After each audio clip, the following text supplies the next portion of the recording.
శ్రమలో కృంగిపోవద్దు. శ్రమకు డిక్షనరీలో కొన్ని పర్యాయ పదాలు వాడబడ్డాయి. శ్రమ అనగానే అలసట, ప్రయాసము, కష్టము, తొందర, నిరాశ, నిస్పృహ. ఈరోజు అలిసిపోయావా? ప్రయాసతో ఉన్నావా? కష్టముతో ఉన్నావా? తొందరతో ఉన్నావా? నిరాశతో ఉన్నావా? నిస్పృహతో ఉన్నావా? దేవుడు నీకు ఒక మాట చెప్తున్నారు, హోప్ అనగా నిరీక్షణ. హోప్కి ఒక ఆయన వెబ్రివేషన్ చెప్పారు, హోల్డ్ ఆన్, పెయిన్ ఎండ్స్.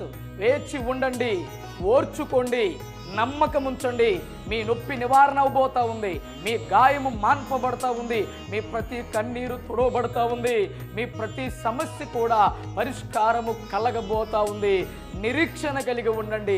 మీ నిరాశను నిరీక్షణగా మారుస్తానని వాగ్దానము చేసిన దేవుడు. నిరీక్షణ కలిగి ఎదురు చూడండి.